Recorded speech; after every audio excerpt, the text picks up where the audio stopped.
going on, Focus Crew? Focus Hands here. So today, and I guess the series of the week, over this week, I'm going to be deconstructing the car to get it ready for the engine that you see back there behind me. Uh, I'll be going over various parts, but I really won't be commenting on how I'm taking off parts. I'll just be removing items from the car to make way for the engine swap. It's going to take a couple of months to get it done due to parts and COVID and finances. It's pretty expensive, especially the clutch 2 kit. But don't let that worry you. Your boy over here at Focused Hands will get the job done. But hit that like button and subscribe to the channel if you hadn't. Let's get going. Fight.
All right, so that was a lot of work that just happened. I kind of want to pause for a moment to go over what just happened, because a lot of stuff just got removed, and you're all probably wondering, what the heck was that? What was that? What did you just unplug? So I'm going to show you, or at least tell you what was happening.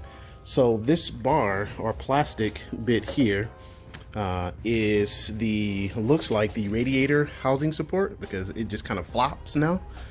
Along with other various locations like the hood latch wire, that's still good, and it's pretty easy to take out, and the light support over here, which is interesting because I might be able to use the European model now that this is out. All of these are 10 millimeter bolts, and I'm going to go ahead and put them back in their location so that I'll remember where they go in the future. But yeah, that's what I was doing and struggling with. I obviously took off the bumper, and you've seen several episodes about that, and I'll link that up here should you want to know how to take off a Ford Focus front bumper. It's pretty simple. It's not too hard. Obviously I did it within 5 minutes, and the worst part of it was getting up under the car without jacking it up. It can be done if you take off the bottom plastic ports 1, 2, and 3. You got to take those all off, and then if you've already taken off all the bolts on the sides near the fenders, then especially this bolt here and that bolt, you will be able to take it off with success like I just did. Anyway, I need to get this front crash rail taken off, and hopefully I can do that, because if I can't, that would suck. So here's to hoping that I can disassemble it from here, and they probably welded it all together and didn't give me the access to do it, meaning that I would have to lift the engine up and then out this way, instead of taking this front crash bar out here and just lifting the engine, or just pulling the engine out this way. So I am going to have to take the hood off, so that's for sure. The hood's got to come off, and I got to do some work here to label where things go, so I don't get mixed up putting things back together. Anyway, stay tuned for more. So it looks like under the bottom of the car where the crash bar is, it looks like the crash bar is held on by these bolts here. This is close to and are also attached to it is what looks like, I think this is the oil cooler. I could be wrong, but I think it's the oil cooler. And I'm gonna have to drain all the oil. But before I do any of that, I need to depressurize the fuel system to start trying to get this out. But right now, I'm just worried about taking off the front stuff. Oh, that was a FedEx truck jamming over there. Dang. Let's go loosen up these bolts here.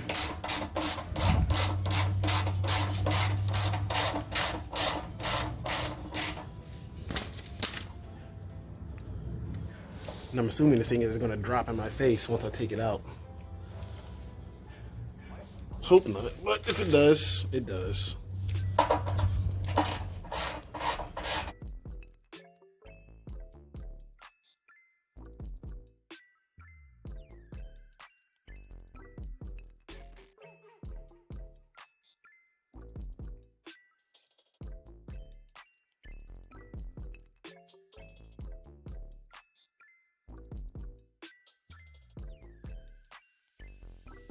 All right, so we're back in the Ford Focus interior, and I got the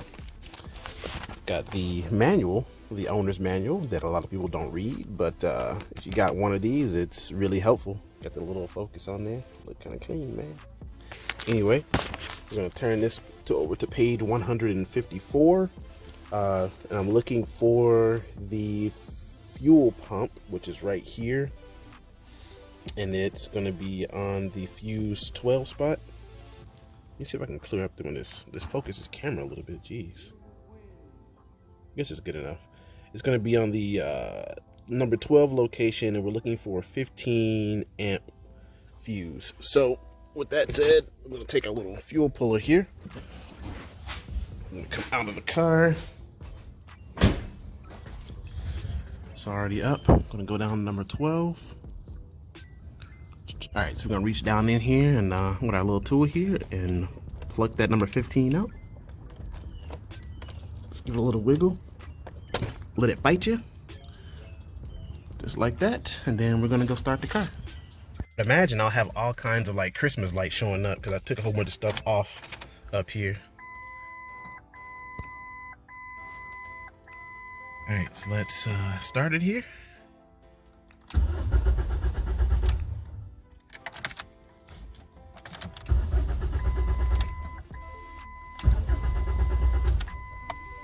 It won't even start with the fuel pump removed.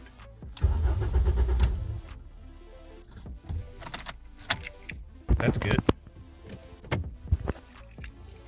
Let's see, does it even turn on? No, I don't even hear the fuel pump even popping on. That's cool. Anyway, that's it for that. So I'm sad to say that this crash bar, here's the rail, does not come out. I'm really sad because a lot of cars that I see actually have this thing to be removed, and mine is not removable. Sad day, actually. I was hoping that I could take this off and have complete access, but that's why we have engine hoists. So you need an engine hoist anyway to get it out, unless you have a lift, and I don't have a lift, so whatever. I will work with what I got.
All right, so for those that want to know what that was, these are the throttle cables. And oh, sorry for drawing you like that. Let me take you down in here and show you what I did. Let's zoom in. That's pretty far zoom in. Okay, so there we go. All right, so this thing, this throttle cable, has little tabs here, and when you get it in the slot here, you'd have to push or pull on the tabs to get it to lock in place, and you have to push the tabs up here to get it, because it usually needs to go right here. So I'm blocking where you can't see. You have to push on those tabs here to pull this back so that it can release, because it sits in this little slot right here where the upholstery tool is. Sits right there. When you do that, you got slack now. So that's good. We just need to disconnect the other one. All right, so we're back, and as you can see, I removed the hood of the car, and I collected some random wood. Basically, I just stuck the wood up so that I can have a little support once I took it off the hinges over there, and it turned out just fine. And there the hood is over here. Set this wood off to the side. It's been very valuable. So now the task for me right now is to finish removing some of these cables and figuring out which cables go where, and well, removing them and placing them on the other car so that well, you know, just removing shiz. That's what I'm gonna be working on right now, and learning where things go. So sit tight, you know, just watch, because that's kind of all you really can do. I mean, I guess I could point and click where things are going, but that's a lot. I'm just going to kind of just work. So I hope you stay tuned.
All right, so I'll take that hose and pretty much put it as a mock-up on where it's going to go on the engine, and you know, fits pretty snug on there.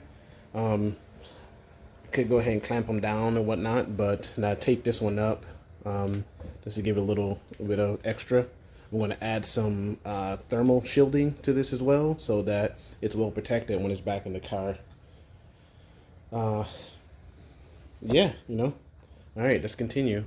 And that's going to go over to, just in up there, it's going to go over to the reservoir line. It's pretty cool how this works. Anyway, luckily I have another focus for reference too, so if I get stuck, I can always go to that focus and get refocused. Pun intended. All right, YouTube, so I've disconnected some hoses. As you can see, the whole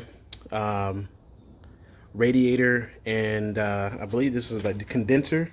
The condenser are both now removed from the car. And now I can kind of get down here and see some more things. If you need to change that thermostat right here for that P0128 code, there's that one for the thermostat. You can do this without taking out the radiator. I have a video that I'll link up here for you that are in need of that. And also your second P0128 code is this cylinder temperature sensor and coolant temperature sensor code or sensor right here for that P0128 code. Past that, with all of this removed, I can now work on taking off some more of these hoses, and it looks like I can leave that one. I'm going to try to leave as many hoses as I can. That way it'll make the transition to the 2.0 a whole lot more simple. Let's see here, wipe this off. Indeed a 2.3. I'm gonna have to get new transmission mounts because these have cracks in them and whatnot, and I may have to do a valve cover change on this one. It doesn't look like it, but I see some leakage around here that needs to be addressed before going into the 2.0 or the X4. Got some more cables down here, grounds to get out of the way. You don't want to snap anything. Maybe not. Maybe I don't have to even touch that. May not even have to touch that ground. But as we lift it up out of the car, we will go easy on it to make sure we get everything. So the next part, in part 2 of this video, we're going to be disconnecting and draining the fluids, including the power steering. A lot of it, I'm going to take the reservoir out here and then drain from this hose. Actually, I can just open this, since this reservoir here is connected, I'll just open this little valve here and drain it directly into the pan once I get the coolant taken care of. And that should drain all of that out. And then find the other line that hooks up somewhere and make sure those get drained as well for the power steering. And we'll be good to go on that part. I'm going to go ahead and take this clip right here off, and it's like a little tab on the back side that you have to push in, and you can pull this off. For the longest, I could not figure out how to get this thing to come off, but it's actually that simple. So I'm going to transfer this over to the new engine.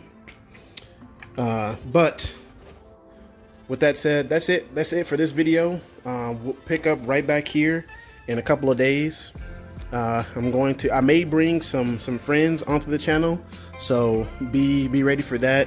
Some mechanic friends that know more about this stuff than I do, just for reference, to make sure that I'm not missing anything. I'm going to start bringing people in so that this job does not turn into a disaster, because that's the last thing I want for me and for you all that are going to try to do this at home. It actually isn't bad. Like it's you disconnecting hoses and making sure your grounds and other leads and sensors are all disconnected. I mean, it's the fear of doing this. You should, within the first 5 to 10 minutes of starting, you shouldn't have any fear anymore.